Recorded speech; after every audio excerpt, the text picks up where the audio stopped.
आज चर्चा करते हैं हस्तरेखा शास्त्र से। हस्तरेखा शास्त्र में कितने भवन का निर्माण हम करेंगे और हमारा खुद का भवन कैसा होगा, क्या हम इस जन्म में अपने खुद का एक आलीशान भवन का निर्माण कर पाएंगे कि नहीं, ये हस्तरेखा में कहाँ दिखता है।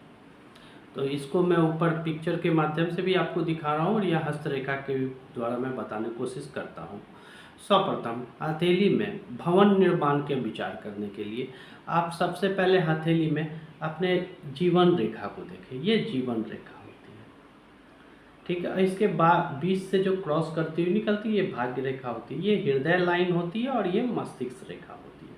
तो जीवन रेखा के पास जब भी आप देखेंगे यहाँ से कुछ रेखा निकलते हुए इस जगह पर अगर इससे सटते हुए ट्रायंगल का निर्माण करें, एक ट्रायंगल, दो ट्रायंगल, यहीं पर छोटे छोटे ट्रायंगलों का निर्माण होता है, या फिर कभी कभी लाइफ लाइन पर भी ट्रायंगल का निर्माण या कट करके ट्रायंगल का निर्माण अगर ये करते हैं तो ये ट्रायंगल जितने ज़्यादा मात्रा में बने हैं और जिस जिस स्थान पर बने हैं उसका विवेचन कर लिया जाता है। इसका विवेचन कैसे करेंगे, यहाँ से निकली हुई रेखाएं, ये लाइफ लाइन जो कि यहाँ से निकल रही है, यहाँ से यहाँ तक की अवधि 20 वर्ष मानी जाती है, फिर यहाँ से यहाँ तक 40 मानी जाती है, यहाँ से यहाँ तक 60 की मानी जाती है।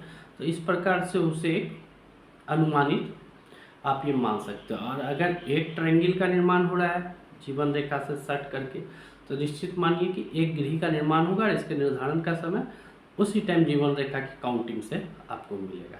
अगर 2 है तो ये और भी अच्छा है, अगर 3 है तो ये और भी अच्छा है। मतलब कि आप इस उम्र में जाकर के इतने इतने गृह का निर्माण करेंगे, ये चीज़ बनेगा।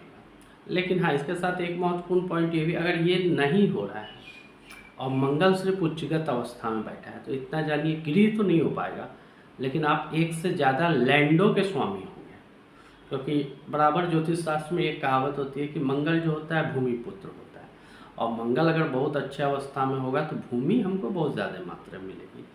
भूमि वगैरह का सुख इसी कारण देखते होंगे बहुत सारे लोगों को अपार लैंड कितनी जगह है उन्हें भी पता नहीं होता है, लेकिन खुद का खुद रह रहे हैं, शायद अपार्टमेंट में भी रहते हैं या फिर रेंट में भी रहते हैं। तो इसके पीछे का मतलब ये होता है कि मंगल अप्रत्याशित शक्ति के साथ इनको भूमि तो सुख प्रदान कर रहा है, लेकिन शनि महाराज जो हैं इनकी इन पर कृपा दृष्टि नहीं है, क्योंकि हमारे छत का कारक जो होता है शनि होता है।